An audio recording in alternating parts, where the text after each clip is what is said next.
एक आदमी था पेशे से बैंक मैनेजर, लेकिन उसके पास एक ऐसी आदत थी जो शायद किसी सिस्टम को पसंद नहीं आई। उसे सवाल पूछने की आदत थी, सरकारी रिकॉर्ड्स खंगालने की आदत थी। वो उन लोगों का हिसाब मांग रहा था जिनका कोई हिसाब बचा ही नहीं था, जिनके घर वाले सालों से दरवाजे पर निगाह लगाए बैठे थे, लेकिन सरकारी कागजों में उनका कोई रिकॉर्ड नहीं था। फिर एक दिन वही आदमी गायब हो गया। कुछ दिन बाद उसकी हत्या की खबर आई। साल बीत गए, अदालतों में मुकदमे चले, कुछ पुलिस अधिकारियों को सजा भी हुई। लगा कि अब इस कहानी पर पर्दा गिर चुका है। लेकिन करीब 30 साल बाद उसी आदमी की जिंदगी पर एक फिल्म बनी, और उस फिल्म की कहानी भी लगभग उसी आदमी जैसी हो गई। पहले उसे रिलीज होने से रोका गया, फिर जब किसी तरह लोगों तक पहुंची तो 2 दिन बाद उसे भी गायब कर दिया गया। फर्क सिर्फ इतना है कि इस बार कोई इंसान गायब नहीं हुआ, बल्कि उसकी कहानी हुई। आखिर ऐसा क्यों? क्या 1995 की एक कहानी 2026 में भी इतनी असहज है कि उसे लोग देख भी ना सके? आज बात करेंगे दिलजीत दोसांझ की फिल्म सतलुज की।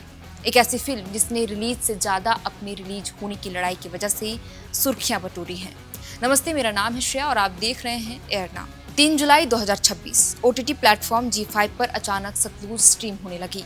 कई लोगों को यकीन ही नहीं हुआ, क्योंकि यही फिल्म पिछले 3 साल से रिलीज का इंतजार कर रही थी। सोशल मीडिया पर लोगों ने पोस्ट लिखने शुरू किए। किसी ने कहा आखिरकार इंसाफ हुआ, किसी ने लिखा इतने साल बाद सही, लेकिन फिल्म लोगों तक पहुंच गई। फिल्म देखने वालों ने इसकी एक्टिंग, रिसर्च और इमोशनल ट्रीटमेंट की तारीफ की। लगा कि लंबी लड़ाई खत्म हो गई, लेकिन कहानी यही खत्म नहीं हुई। 2 दिन बाद यानी 5 जुलाई को लोगों ने जी5 खोला तो फिल्म गायब थी। जैसे आई थी वैसे ही चली भी गई। उसके बाद जी5 का एक बयान आया। बयान में दर्शकों का धन्यवाद था, फिल्म की तारीफ थी, मेकर्स के साथ खड़े रहने की बात थी, लेकिन एक लाइन सबसे ज्यादा चर्चा में रही, मौजूदा परिस्थितियों को देखते हुए सतलुज भारत में अगले आदेश तक उपलब्ध नहीं रहेगी। बस इतनी ही जानकारी। ना ये बताया गया कि मौजूदा परिस्थितियां क्या है, ना ये कि किसके कहने पर फिल्म हटाई गई, और ना ही यह कि कब वापस आएगी। असल में इस फिल्म की कहानी समझने के लिए हमें 3 साल पीछे जाना होगा। तब इसका नाम सतलुज नहीं बल्कि पंजाब 95 था। फिल्म बनकर तैयार थी और थिएटर में रिलीज होने वाली थी, लेकिन रिलीज से पहले इसे central board of film certification यानी CBFC के पास भेजा गया। आमतौर पर फिल्मों में कुछ कट या बदलाव सुझाए जाते हैं, लेकिन इस फिल्म के साथ जो हुआ उसने पूरे फिल्म जगत का ध्यान अपनी ओर खींच लिया। रिपोर्ट्स के मुताबिक शुरुआत में करीब 21 बदलाव की बात हुई, फिर यह संख्या बढ़ती गई और आखिरकार 127 बदलाव तक पहुंच गई। सोचिए, 127 बदलाव। इतने बदलाव के निर्देशक हनी त्रेहान ने साफ कह दिया कि अगर ये सब मान लिया तो फिल्म की आत्मा ही खत्म हो जाएगी। उन्होंने आरोप लगाया कि उनसे सिर्फ कुछ दृश्य हटाने को नहीं कहा गया, बल्कि कई संवाद, कई संदर्भ और यहाँ तक कि जसवंत सिंह खलड़ा का नाम बदलने तक की बात कही गई। अगर यह दावा सही है तो सवाल बड़ा हो जाता है, क्योंकि जिस इंसान की पूरी जिंदगी पर फिल्म बनी हो, अगर उसी का नाम हटा दिया जाए तो फिर बचता क्या है? यही वजह थी कि मेकर्स ने इतने बड़े पैमाने पर बदलाव करने से इनकार कर दिया। नतीजा ये हुआ कि फिल्म थिएटर तक पहुंच ही नहीं सकी। 3 साल बीत गए, लोग इंतजार करते रहे, और फिर अचानक जुलाई 2026 में बिना किसी कट के यह फिल्म ओटीटी प्लेटफॉर्म पर आ गई। इसीलिए जब इसे 2 दिन बाद हटाया गया तो लोगों को लगा कि कहीं यह उसी पुरानी विवाद का नया अध्याय तो नहीं है। लेकिन यहाँ एक और किरदार है जिसे समझे बिना पूरी कहानी अधूरी है। वो खुद है जसवंत सिंह खलड़ा खुद। अब जरा घड़ी की सुई को करीब 30 साल पीछे घुमाइए। पंजाब, 1980 और 90 का दशक। आतंकवाद, उग्रवाद, पुलिस ऑपरेशन, कर्फ्यू और डर। उस दौर में सैकड़ों नहीं हजारों परिवार ऐसे थे जिनके घर का कोई सदस्य अचानक गायब हो गया। कोई बेटा, कोई भाई, कोई पिता।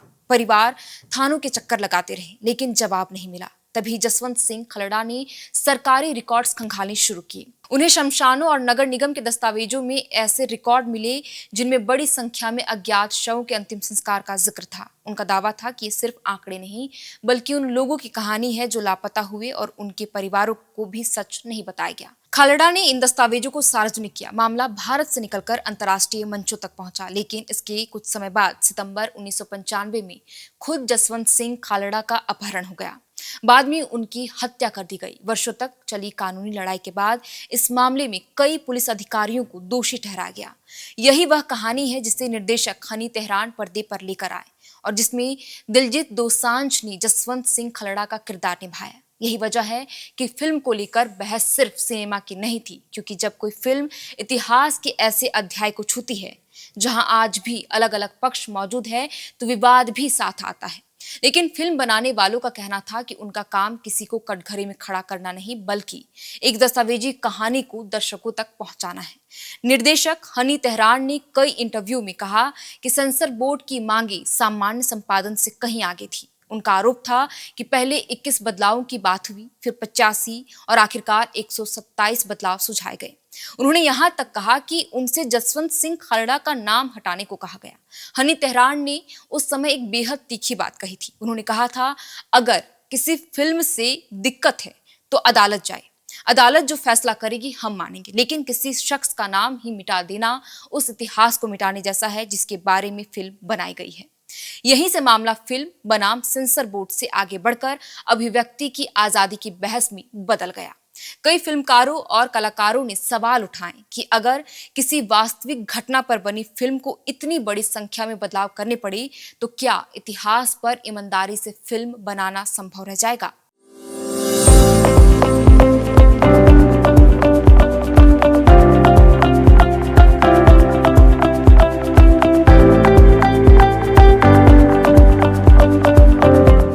फिर जुलाई 2026 में ऐसा लगा कि शायद यह लड़ाई खत्म हो गई। फिल्म बिना कट के G5 पर रिलीज हो गई, लेकिन सिर्फ 2 दिन बाद उसे हटा दिया गया। सबसे दिलचस्प बात यही रही कि इस बार किसी ने साफ साफ नहीं बताया कि आखिर हुआ क्या। G5 ने सिर्फ इतना कहा कि मौजूदा परिस्थितियों को देखते हुए फिल्म फिलहाल भारत में उपलब्ध नहीं रहेगी और उसे वापस लाने के लिए सभी उचित कानूनी विकल्पों पर काम किया जा रहा है। लेकिन वे मौजूदा परिस्थितियां क्या है? क्या कोई नया कानूनी विवाद सामने आया, या क्या किसी संस्थान ने आपत्ति जताई, या कोई और वजह है? इसका जवाब फिलहाल सार्वजनिक नहीं है। इस पूरे विवाद के बीच दिलजीत दोसांझ का एक वीडियो भी खूब वायरल हुआ। फिल्म रिलीज होने के बाद इंस्टाग्राम लाइव में एक प्रशंसक ने उनसे पूछा कि उन्हें डर है कि फिल्म हट सकती है। दिलजीत ने मुस्कुराते हुए कहा, आज शनिवार है, मुझे लगता है सोमवार तक हट सकती है। उस समय शायद लोगों ने इसे मजाक समझा था, लेकिन 2 दिन बाद जब फिल्म सचमुच हट गई तो वही वीडियो पूरे सोशल मीडिया पर घूमने लगा। इसके बाद दिलजीत ने एक भावुक पोस्ट भी लिखी। उन्होंने कहा कि वह अक्सर अपनी टीम से पूछा करते थे कि क्या यह फिल्म कभी रिलीज होगी भी या नहीं, क्या हम अपनी ही कहानी नहीं बता सकते। उन्होंने लिखा कि खालड़ा साहब की आवाज 1995 में भी दबाई गई थी और आज भी उनकी आवाज दबाने की कोशिश हो रही है। फिलहाल इस पूरे मामले में सबसे अहम बात यही है कि फिल्म हटाने की असली वजह आधिकारिक तौर पर सामने नहीं आई है, इसीलिए किसी एक कारण को अंतिम सच मान लेना ठीक नहीं होगा। लेकिन इतना जरूर है कि सतलुज अब सिर्फ एक फिल्म नहीं रही, यह उस बहस का हिस्सा बन चुकी है जिसमें सवाल सिर्फ सेंसर बोर्ड का नहीं, बल्कि यह भी है कि इतिहास की कठिन और असहज कहानियों को किस तरह याद रखा जाए। क्या उन्हें पर्दे पर आने दिया जाए ताकि लोग खुद फैसला करें, या फिर ऐसी कहानियों को बार बार रोक दिया जाए।